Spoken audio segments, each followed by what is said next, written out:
Good morning बच्चों, कैसे हैं आप सब। उम्मीद करता हूँ आप अपनी जगह पे सही होंगे। कल हम कक्षा 5 हिंदी का लेसन कर रहे थे, हॉकी का जादूगर। कल हम उसका एक पार्ट कर चुके थे, उसका आगे का पार्ट हम शुरू करने जा रहे हैं, तो ध्यान से सुने। ऑस्ट्रेलिया की राजधानी वियना के एक क्लब में ध्यान सिंह की 4 हाथों वाली मूर्ति स्थापित की गई है। अब जैसा कि मूर्ति में यहाँ पर देख पा रहे हैं कि उनके 4 हाथ यहाँ पर बनाए गए हैं और चारों हाथों में स्टिक दी गई है। स्टिक मतलब छड़ी दी गई है। कई बार विपक्षी टीमों ने उनकी स्टिक को तोड़कर देखा। क्यों देखा?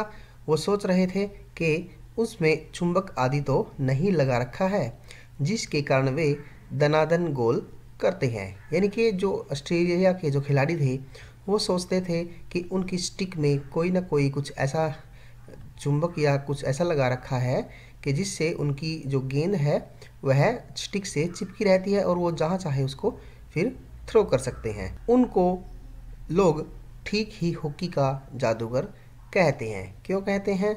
क्योंकि हॉकी का खिलाड़ी उनके जैसा पूरे विश्व में कोई नहीं था। सन 1932 ओलंपिक में भारत ने अमेरिका को 24-1 से हराया। कितने अंकों से हराया? 24-1 से।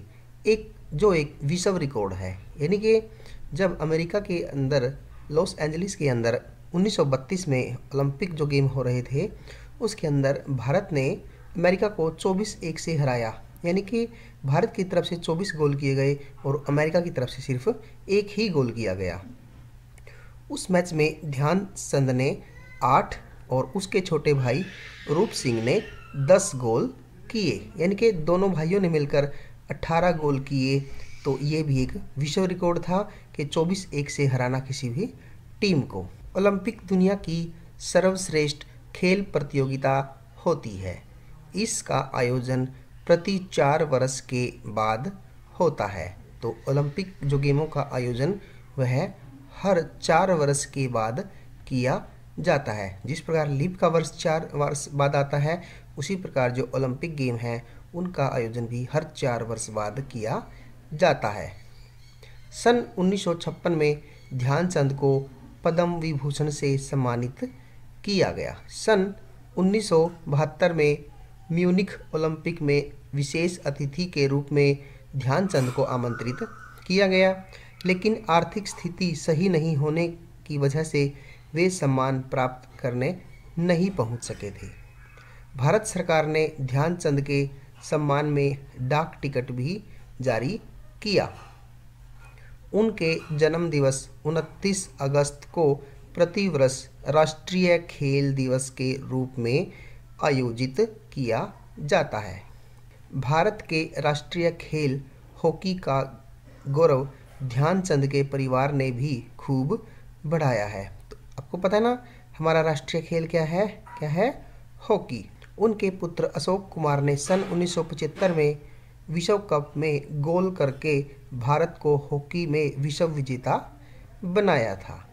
तो जो इनके पुत्र थे अशोक कुमार, उन्होंने भी सन 1975 के अंदर विश्व कप में जो गोल करके भारत को हॉकी में विश्व विजेता बनाया था।